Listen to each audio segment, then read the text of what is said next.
নমস্কার, সকলকে স্বাগত মাধ্যমিক এক্সপ্রেস 2K26-এ। আজকে আমরা ফিজিক্যাল সায়েন্সের গ্যাসের আচরণ চ্যাপ্টারের 2 নম্বর লেকচার নিয়ে এসেছি।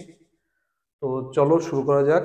আজকে আমরা আদর্শ গ্যাসের গতীয় তত্ত্ব নিয়ে আলোচনা করব এবং গ্যাসগুলির আদর্শ আচরণ থেকে বিচ্যুত হয়ে বাস্তব গ্যাসের মতো আচরণ করার কারণগুলিও দেখব, আর আদর্শ গ্যাস বাস্তব গ্যাসের পার্থক্যগুলো দেখব এবং আমরা কিছু নিউমেরিক্যালসও সলভ করব। তো চলো শুরু করা যাক। প্রথমে আমরা দেখব আদর্শ গ্যাসের গতীয় তত্ত্ব।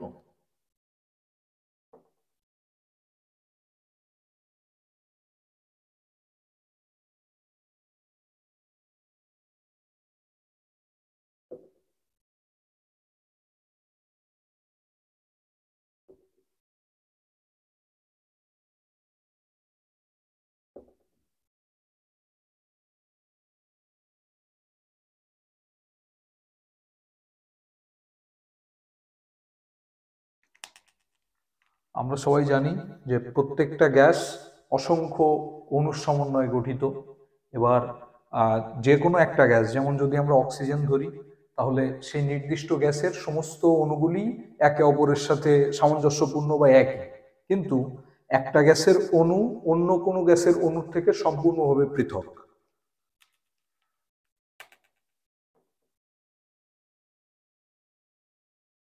সমস্ত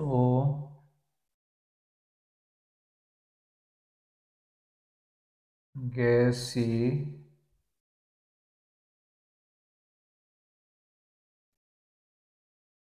বহু সংখ্যক অণুর সমন্বয়ে গঠিত। একটি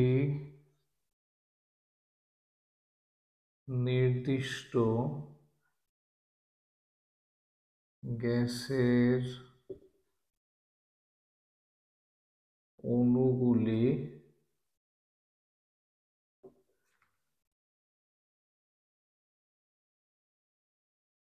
একই ধরনের, কিন্তু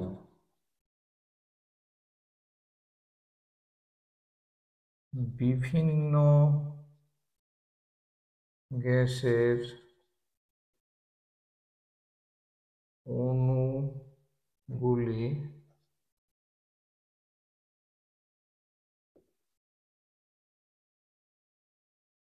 পরস্পর থেকে পৃথক।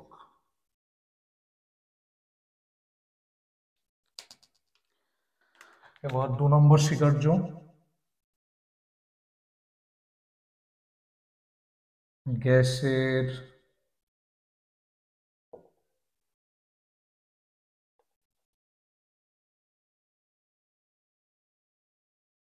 অণুগুলির আয়তন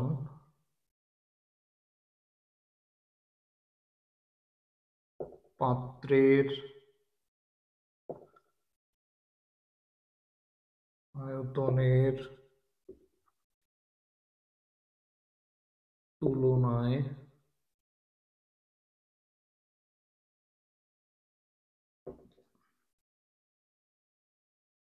সম্পূর্ণরূপে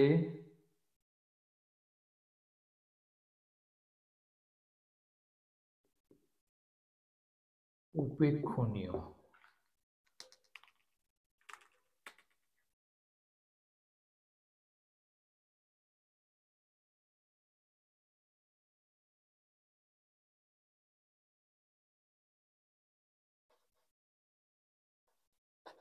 গ্যাসের অণুগুলি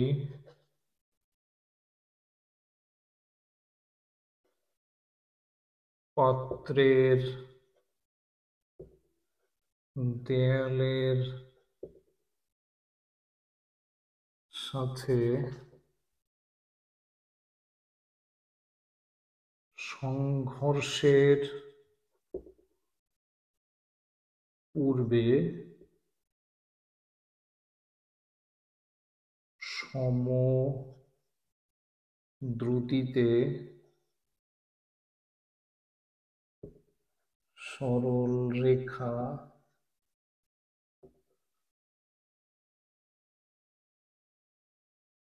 বরাবর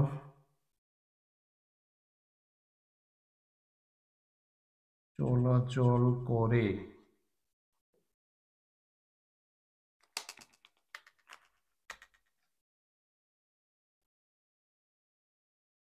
কিন্তু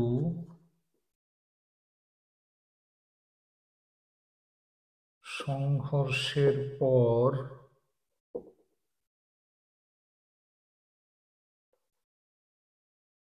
গ্যাসের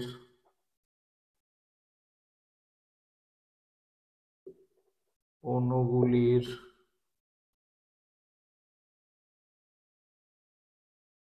গতি হয়ে যায়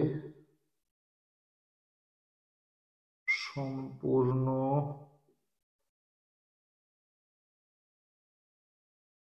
বিশৃঙ্খল।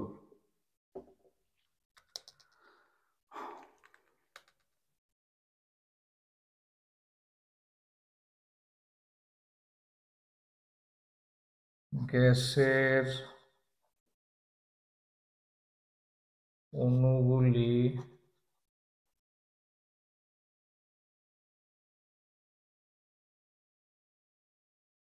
সংঘর্ষের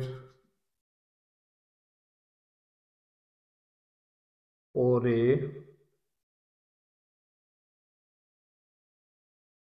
ভরবেগ ও গতিশক্তি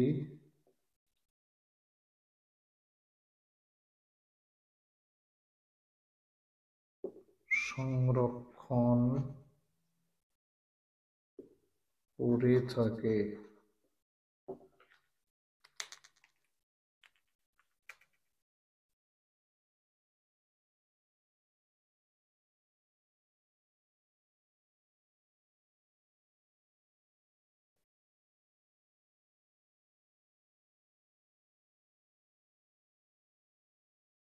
গ্যাসের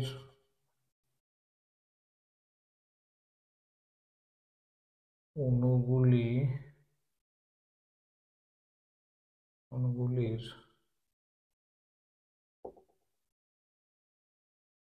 পরস্পরের প্রতি কোনো আকর্ষণ বা বিকর্ষণ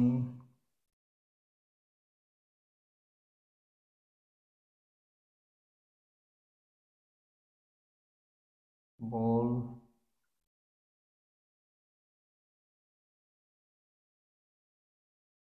থাকে না, তথা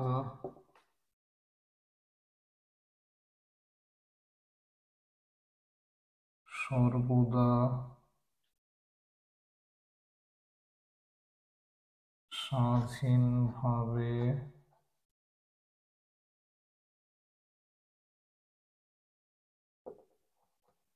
সঞ্চরণশীল অবস্থায় থাকে। তো মেনলি এই যে 6টা পয়েন্ট লেখা হয়েছে, এগুলো খুবই মনোযোগের সাথে দেখো, একবার একটা স্ক্রিনশট নিয়ে নিতে পারো। মাধ্যমিক পরীক্ষার পয়েন্ট অফ ভিউ থেকে গ্যাসের আদর্শ গ্যাসের গতি ও তত্ত্বের স্বীকার্য সমূহ ভীষণ গুরুত্বপূর্ণ। অল্টারনেট ইয়ারে এটা কখনো কখনো পরীক্ষাতে আসে, আবার কখনো কখনো আদর্শ গ্যাসের এই স্বীকার্য সমূহ থেকে বিচ্যুতির কারণটাও আসে, তা সেটা আমরা এখন দেখব।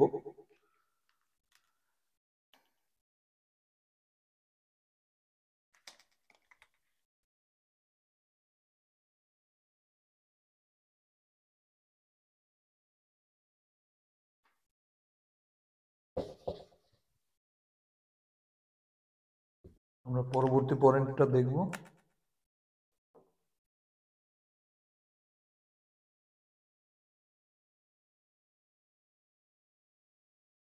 বাস্তব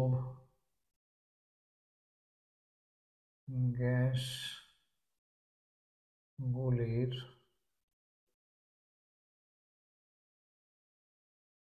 আদর্শ আচরণ থেকে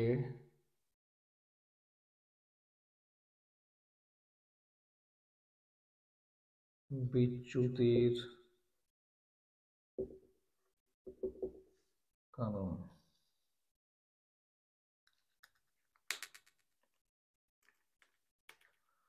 তো আমরা আদর্শ গ্যাসগুলিকে ধরেছিলাম যে আদর্শ গ্যাসের অণুগুলি পাত্রের দেয়ালের পাত্রের আয়তনের তুলনায় আদর্শ গ্যাসের যে অণুগুলি রয়েছে, আদর্শ গ্যাসের অণুগুলির আয়তন খুবই সামান্য বা উপেক্ষা করা যায় বা পাত্রের আয়তনের তুলনায়। কিন্তু প্রকৃতপক্ষে দেখা যায় যে আদর্শ গ্যাসের অণুগুলির আয়তন হয়তো ক্ষুদ্র, কিন্তু তারা এতটা ক্ষুদ্র নয় যে পাত্রের আয়তনের তুলনায় তাদের পুরোপুরি উপেক্ষা করা যাবে। আর আরেকটা কারণ সেটা হচ্ছে, আমরা জানি আদর্শ গ্যাসগুলিকে যখন আদর্শ হিসেবে ধরা হয়েছে তখন বলা হয়েছে যে তাদের অণুগুলির মধ্যে কোনো আন্তরাণবিক আকর্ষণ বা বিকর্ষণ বল কাজ করে না। কিন্তু দেখা যায় বাস্তবে আমরা যে সমস্ত গ্যাসগুলি প্রকৃতিতে দেখতে পাই তাদের অণুগুলির মধ্যে ক্ষীণ আন্তরাণবিক আকর্ষণ বা বিকর্ষণ বল বিদ্যমান থাকে। তো 1 নম্বর পয়েন্টটা আসবে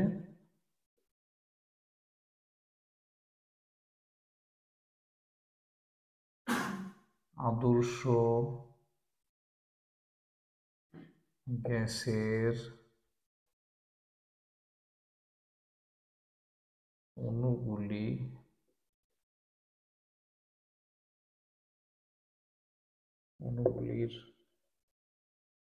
আয়তন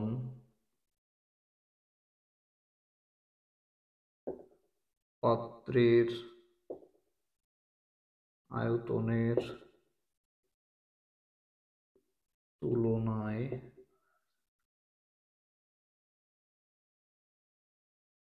উপেক্ষণীয় ধরা হয়।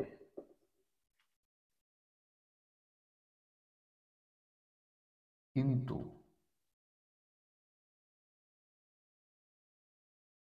বাস্তবে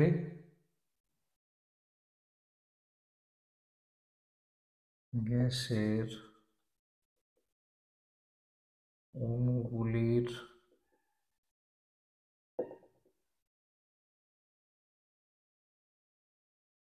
নিজস্ব আয়তন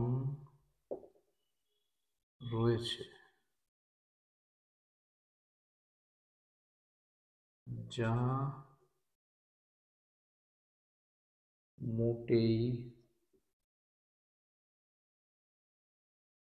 উপেক্ষণীয় নয়।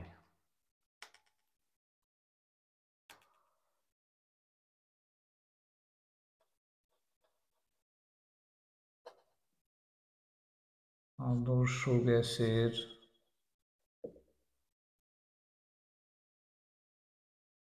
অণুগুলির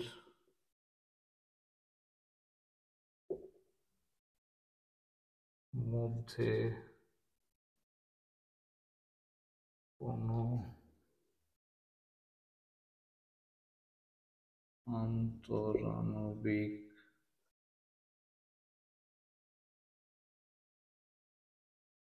বল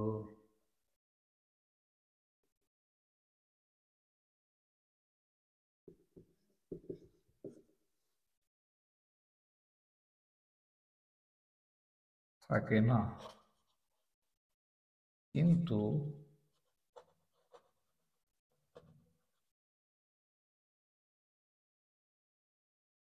বাস্তবে দেখা যায়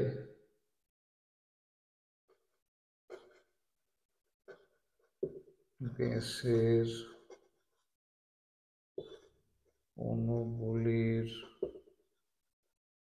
মধ্যে ক্ষীণ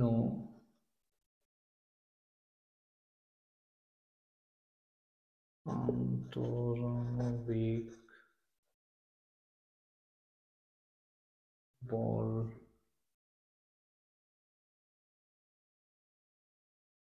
রয়েছে।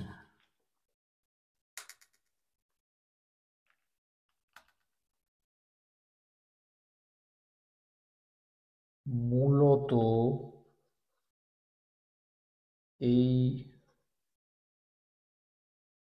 দুটি সীমাবদ্ধতার জন্যই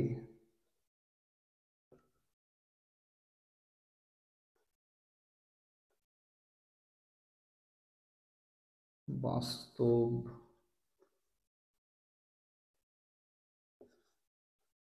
গ্যাসগুলি অতি নিম্ন চাপ এবং উচ্চ উষ্ণতা ব্যতীত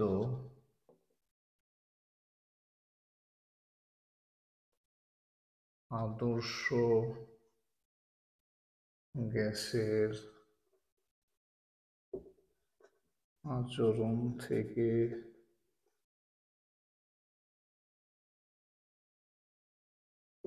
বিচ্যুত হয়।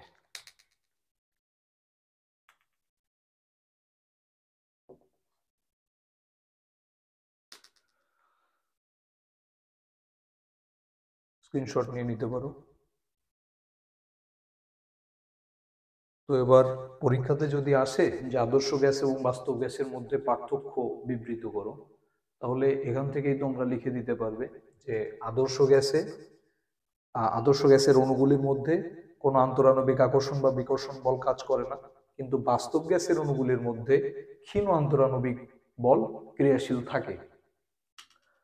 আবার আদর্শ গ্যাসগুলির অণুসমূহের আয়তন পাত্রের আয়তনের তুলনায় নগণ্য বা উপেক্ষণীয়, কিন্তু বাস্তব গ্যাসের অণুগুলি পাত্রের আয়তনের তুলনায় উপেক্ষণীয় নয়।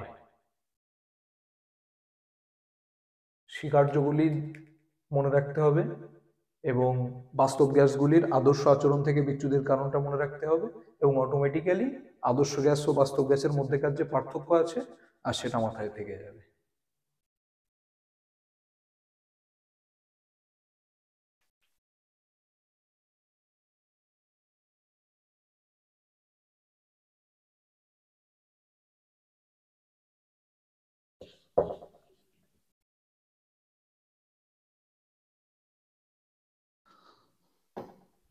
তো আমরা এখন handsome amount of numerical solve করব। চলো শুরু করা যাক।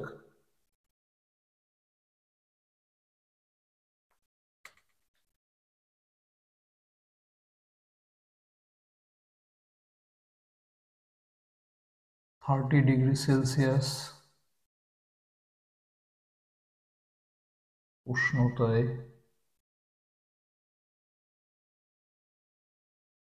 108 সেন্টিমিটার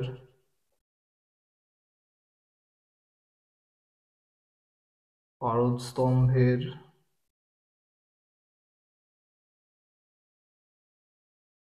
সমান চাপে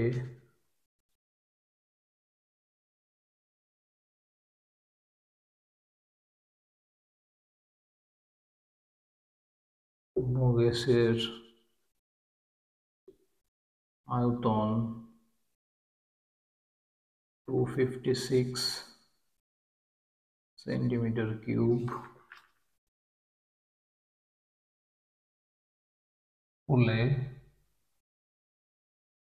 0°C উষ্ণতায় 76 সেন্টিমিটার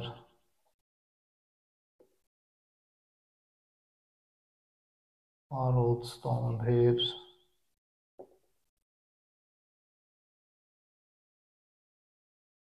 সমান চাপে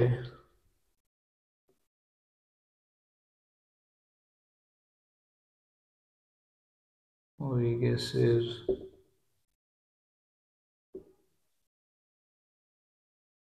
আয়তন কত হবে? তো আগের দিন আমরা কিছু নিউমেরিক্যালস করিয়েছিলাম, তার সাথে অনেকটাই মিল আছে। তোমরা নিজেরা ট্রাই করে দেখো, তারপরে যদি না হয় তাহলে সলিউশনটা দেখে নিও।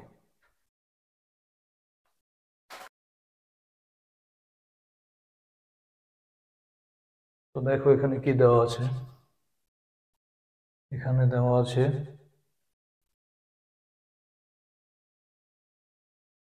প্রাথমিক উষ্ণতা ক্যাপিটাল T1 সমান 30 ডিগ্রি সেলসিয়াস। সবসময় মনে রাখবে ডিগ্রি সেলসিয়াস ধরে কিন্তু আমরা কোনো আদর্শ গ্যাসের কোনো অঙ্ক আমরা করতে পারবো না। এটাকে আমাদের উষ্ণতার পরম স্কেলে তথা কেলভিন স্কেলে কনভার্ট করে নিতে হবে। তো ডিগ্রি সেলসিয়াস যদি দেওয়া থাকে সেটাকে কেলভিনে কনভার্ট করতে গেলে 273 যোগ করে দিতে হবে। তো 30 প্লাস 273 কেলভিন ইকুয়ালস 303 কেলভিন। প্রাথমিক চাপ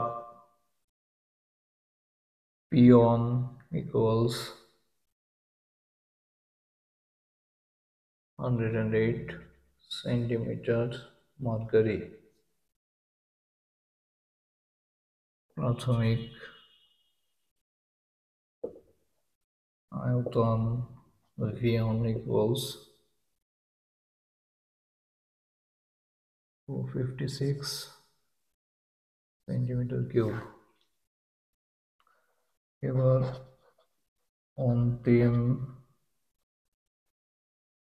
উষ্ণতা T2 equals 0 degree Celsius, that is 273 Kelvin।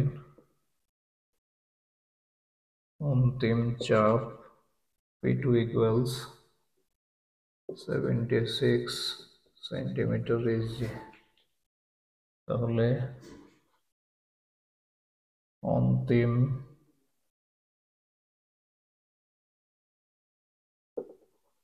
আয়তন V2 equals what? V2টা আমাদের বার করতে হবে। তো আমরা জানি, আমরা যে আদর্শ গ্যাসের যে সূত্রটা আমরা শিখেছিলাম, P1 V1 upon T1 equals P2 V2 by T2, সেটা আমাদের এখানটায় কাজে লাগবে।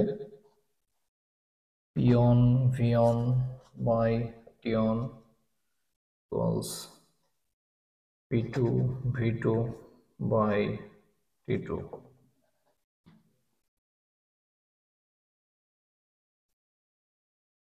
তাহলে আমাদের দরকার V2। এবার V2টাকে এপাশে রেখে বাকিগুলিকে আমরা এপাশে পাঠিয়ে দেব। V2 equals P1 V1 by T1 into T2 by P2। P1 108 into V1 256 by T1 303 into T2 273 by P2 76। তো আমি শুভের সর্বদার জন্য আনসারটাই লিখে দিচ্ছি, তোমরা ক্যালকুলেশন করে তারপর লিখবে।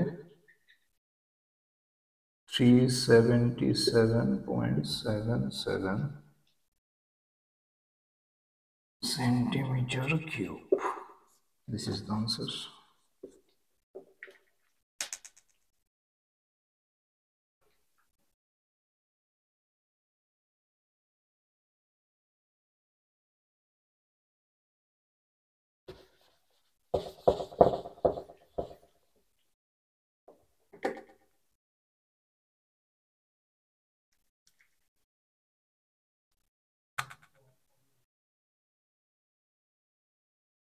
জিরো ডিগ্রি সেলসিয়াস উষ্ণতায় রক্ষিত একটি গ্যাসের চাপ দ্বিগুণ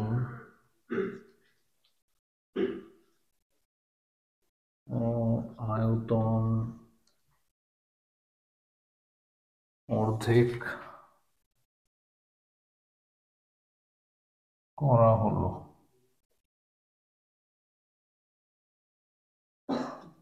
অন্তিম উষ্ণতা কত হবে?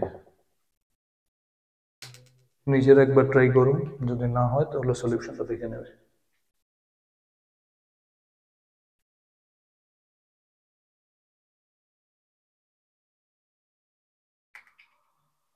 তো এখানে দেওয়া আছে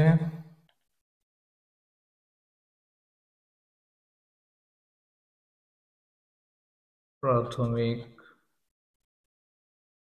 উষ্ণতা T1 equals 0 degree Celsius equals 273 Kelvin। এবার আমরা প্রাথমিক আয়তনকে ধরে নেব V1, প্রাথমিক চাপকে ধরে নেব V1 নয় V ধরবো, প্রাথমিক আয়তনকে V আর প্রাথমিক চাপকে ধরবো B।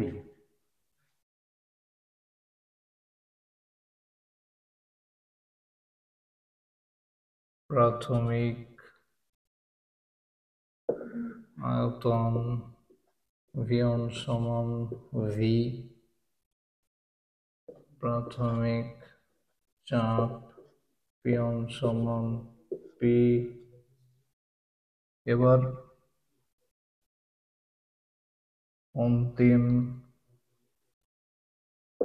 আয়তন V2 সমান, দেখো এখানে লেখা রয়েছে আয়তন অর্ধেক হয়ে যাচ্ছে, তাহলে আগে যদি V থাকে এখন হবে V/2। অন্তিম চাপ P2 দ্বিগুণ হচ্ছে 2P,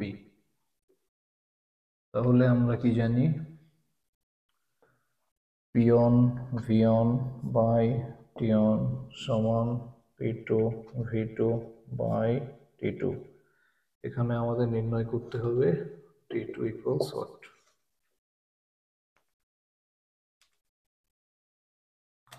তো আমরা T2টাকে পাশে নিয়ে আসবো এবং বাকিগুলিকে পাশে নিয়ে যাব। সুতরাং T2 into P1 V1 by T1 সমান P2 V2, that is T2 equals P2 V2 into T1 divided by P1 V1। এবার P2 আমরা পেয়েছিলাম 2P into V2 আমরা পেয়েছিলাম V/2 into T1 ছিল 273 by P1 ছিল P, V1 ছিল V, P V, that is P P মারা যায়, V V মারা যায়, 2 2 মারা যায়, তাহলে এখানে থেকে যাচ্ছে 273 কেলভিন। সুতরাং আমরা লিখতে পারি অন্তিম আয়তন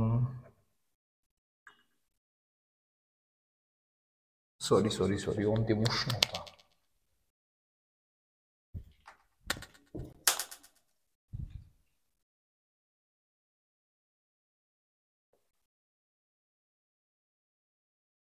T2 সমান 273 কেলভিন। কিন্তু দেখো আমাদের এখানে দেওয়া ছিল ডিগ্রি সেলসিয়াসে, তাহলে আমরা কেলভিন অবধি যদি রেখে দিই তাহলে যিনি পরীক্ষক তিনি আমাদের পূর্ণ নাম্বার নাও দিতে পারেন। আমাদের যেটা যে এককে আমাদের উত্তরে কোশ্চেনে দেওয়া ছিল আমাদের আনসারেও সে এককেই নিয়ে আসতে হবে। এবার ডিগ্রি সেলসিয়াস থেকে কেলভিনে যেতে গেলে 273 যোগ করতে হয়, তাহলে কেলভিন থেকে ডিগ্রি সেলসিয়াসে যদি ব্যাক করতে হয় তখন মাইনাস করতে হবে। 273, that is 273 minus 273 degree Celsius, that is 0 degree Celsius. তাহলে আমরা দেখতে পাচ্ছি যে অন্তিম উষ্ণতা এবং প্রাথমিক উষ্ণতা দুটোই কিন্তু সমান।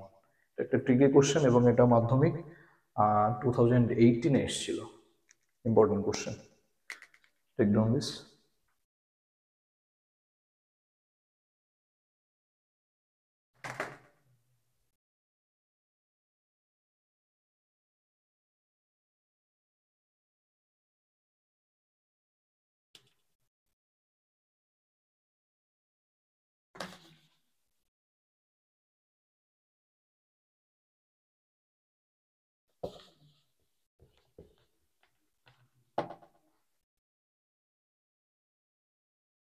এবার আমরা যে কোশ্চেনটা দেখবো সেটা হচ্ছে মাধ্যমিক 2019 এসেছিল এবং সেটা ইম্পর্টেন্ট কোশ্চেন না।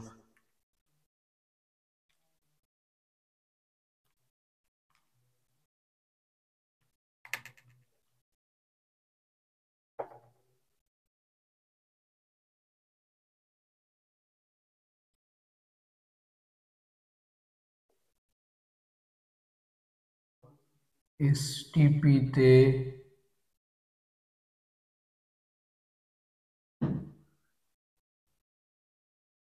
কোনো গ্যাসের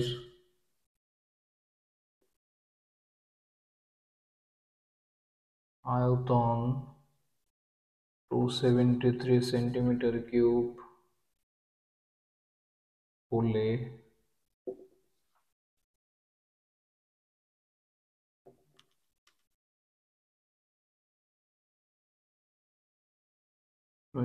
ডিগ্রি সেলসিয়াস উষ্ণতায়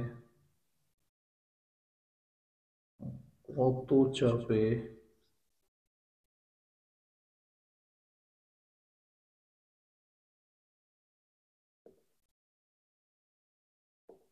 তার আয়তন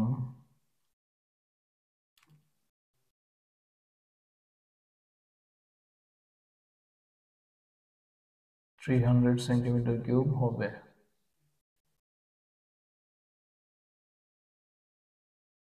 এখানে একটা ট্রিক আছে, আমাদের এই কোশ্চেনটা সলভ করতে গেলে আমাদের জানতে হবে যে এসটিপি তে, that is standard temperature and প্রেসারে টেম্পারেচার কত থাকে এবং প্রেসার কত থাকে। সেটা হবে আমাদের প্রাথমিক টেম্পারেচার, দ্যাট ইজ প্রাথমিক উষ্ণতা এবং প্রাথমিক চাপ। সেটা না জানলে কিন্তু এই কোশ্চেনটা সলভ করা যাবে না। তো ট্রাই করো, আমি তো আছি।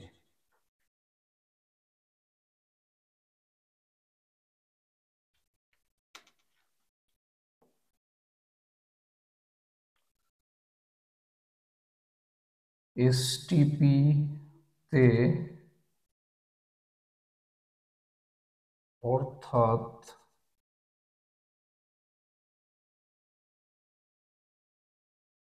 প্রাথমিক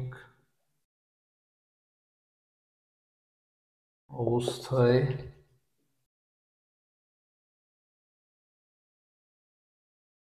উষ্ণতা, প্রাথমিক অবস্থায় চাপ, উষ্ণতা টি1, চাপ পি1।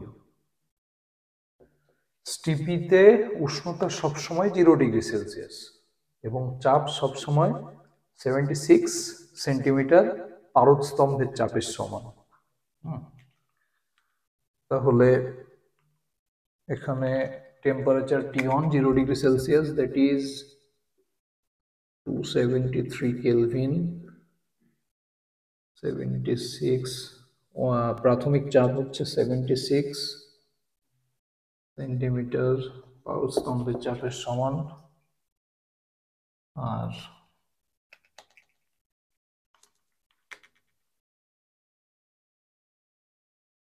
প্রাথমিক অবস্থায় আয়তন V1 সমান 273 centimetre cube.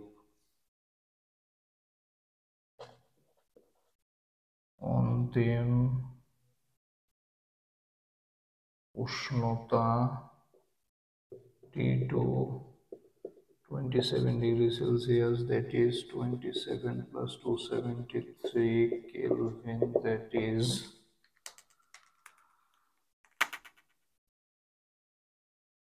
300 Kelvin.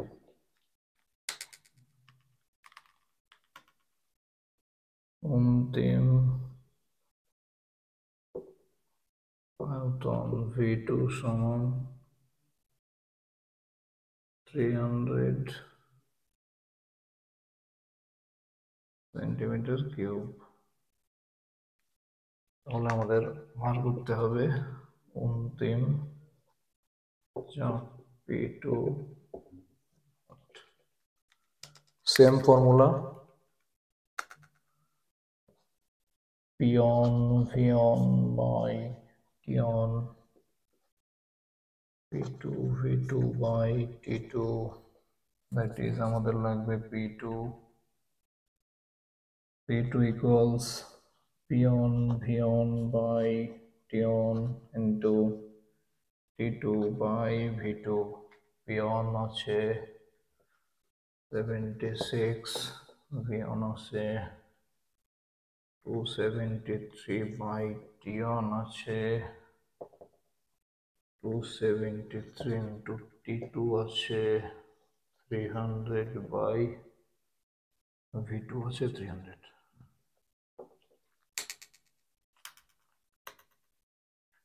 To seventy three माना जाए, 300 माना जाए, that is 76 सेंटीमीटर EC।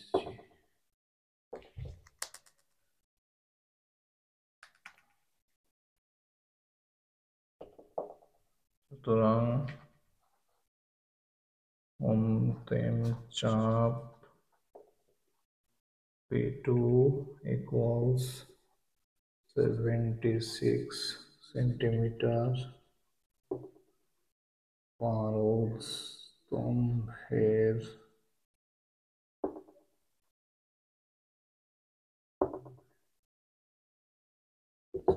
সমান।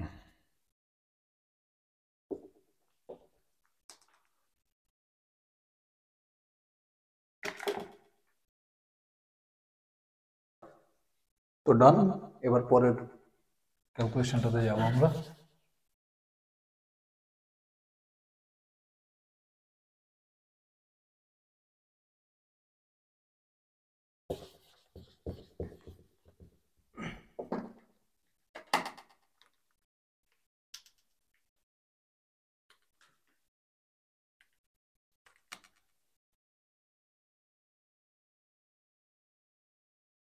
কোনো গ্যাসের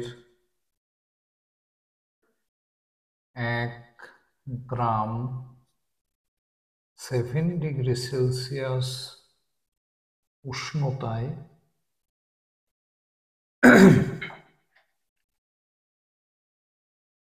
2 অ্যাটমসফিয়ার চাপে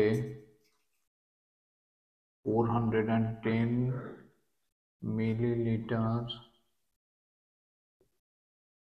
আয়তন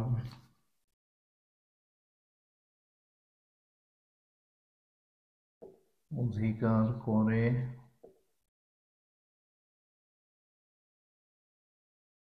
ওই গ্যাসের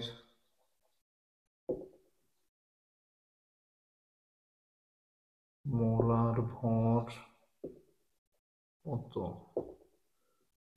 আর এর মান দেওয়া আছে 0.082 litre atmosphere mole inverse kelvin inverse. চলো এটা সলভ করার চেষ্টা করি।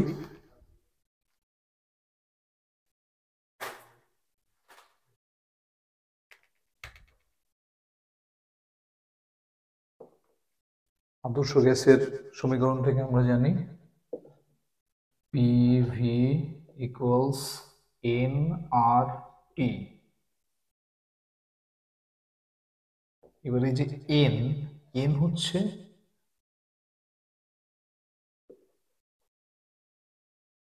মূল সংখ্যা। এবার পরবর্তী অধ্যায়ে আমরা জানতে পারবো যে n তো মূল সংখ্যা, এই মূল সংখ্যার সমান আবার ওয়েট বাই মলিকিউলার ওয়েট, বা ভর বাই আণবিক ভর বা মোলার ভর, যে কোনোটা বলা যায়। তাহলে এর মডিফাইড ফর্মুলা আমরা পাই PV equals W by M into RT। তো এখানে আমাদের দেওয়া আছে চাপ বা প্রেসার P সমান 2 অ্যাটমসফিয়ার, V সমান 410 ml বা 0.4 অন লিটার, ওয়েট W দেওয়া আছে 1 গ্রাম,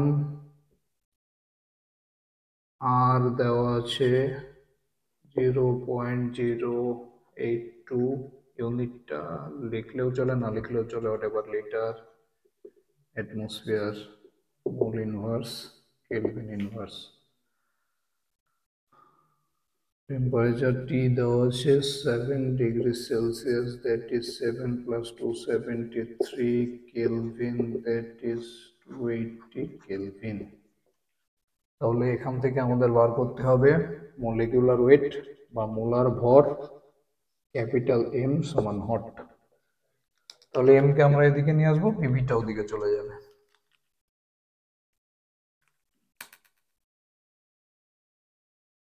M equals W by PV into RT, that is weight 1 by P2 V 0.4 on R 0.082 into temperature T দেওয়া আছে 280,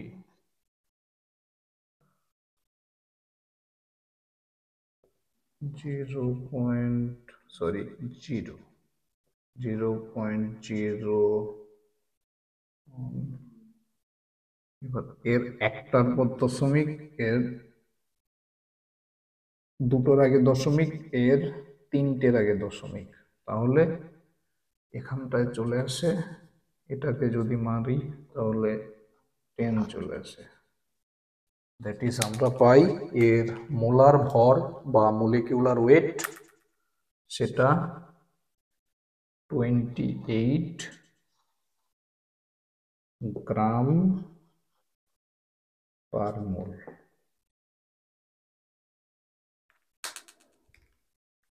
তো চলো, এই অধ্যায় থেকে মাধ্যমিকে আজ অব্দি যা যা কোশ্চেন এসছে বা সামনেও আসতে পারে, সমস্ত টপিক, শর্ট কোশ্চেন হোক, লং কোশ্চেন হোক, নিউমেরিক্যালস টাইপ হোক, গ্রাফ হোক, সবকিছু কভার করিয়ে দেওয়া হলো।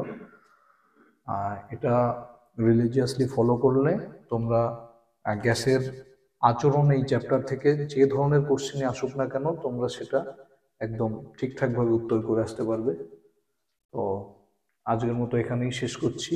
আর পরবর্তীতে আমাদের থার্ড চ্যাপ্টার বা আমাদের সিকোয়েন্সের সেকেন্ড চ্যাপ্টার হবে, যেটা হবে রাসায়নিক গণনা।